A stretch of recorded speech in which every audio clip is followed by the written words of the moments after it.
Welcome to the Social Lens and thank you for watching. South Africa stands at a pivotal moment in its democratic history as President Cyril Ramaphosa declares May 29, 2024 as the date for the general national and provincial elections. This announcement comes amidst a backdrop of significant political dynamics, economic challenges, and the country's celebration of 30 years of freedom and democracy. The upcoming elections are poised to be the most fiercely contested since the advent of democracy in 1994, with the African National Congress, ANC, facing the possibility of losing its parliamentary majority. As political parties gear up for the electoral battle, the nation grapples with pressing issues such as power cuts, unemployment, and the pursuit of a path towards progress and accountability. President Ramaphosa's decision to set the election date follows consultations with the Electoral Commission of South Africa, IEC, and discussions with all 9 provincial premiers.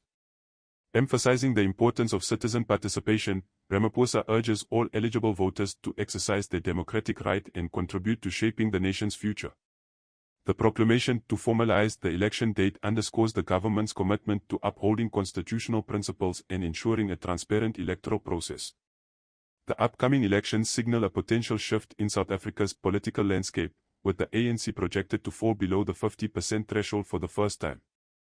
A recent poll by Ipsos forecast the ANC to receive 40.5% of the vote, indicating a decline in its traditional support base. Meanwhile, the Democratic Alliance, DA, maintains its position as the main opposition, with 20.5% support, followed closely by the Economic Freedom Fighters, EFF, at 19.6%. The multi-party charter, comprising various opposition parties, presents a formidable challenge to the ANC's dominance, aiming to secure approximately 33% of the national vote. The emergence of new political players, such as Umkhonto weSizwe, MK, party backed by former President Jacob Zuma, adds further complexity to the electoral landscape, potentially reshaping traditional alliances and voter preferences. The ANC's anticipated loss of parliamentary majority reflects growing discontent among voters, fueled by issues of poor service delivery, record power cuts, and soaring unemployment rates. Persistent load shedding has crippled businesses and strained the economy, undermining public confidence in the government's ability to address critical infrastructure challenges. The alarming unemployment rate, reaching 32.1% in December, underscores the urgent need for comprehensive economic reforms and job creation initiatives.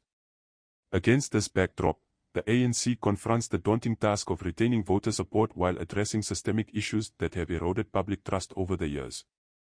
In response to President Ramaphosa's announcement, the DA reaffirms its commitment to providing a viable alternative to decades of ANC governance marked by corruption and inefficiency. The party's vision for a new government resonates with disillusioned voters seeking meaningful change and effective governance.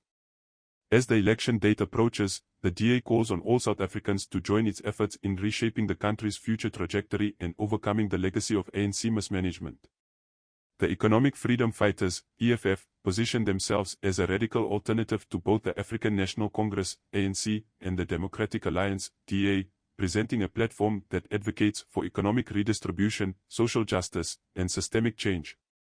Led by firebrand leader Julius Malema, the EFF has garnered significant support among disillusioned voters, particularly the youth and marginalized communities. The agenda centers on addressing income inequality, land reform, and the nationalization of key industries. With a charismatic leadership style and a bold stance against corruption and corporate interests, the EFF appeals to those seeking a departure from the status quo and a more decisive approach to addressing South Africa's socio-economic challenges.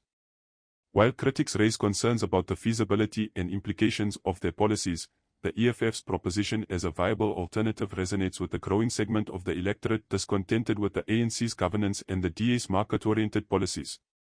As political parties intensify their campaigns and vie for voter support, the electorate faces a critical choice between continuity and change.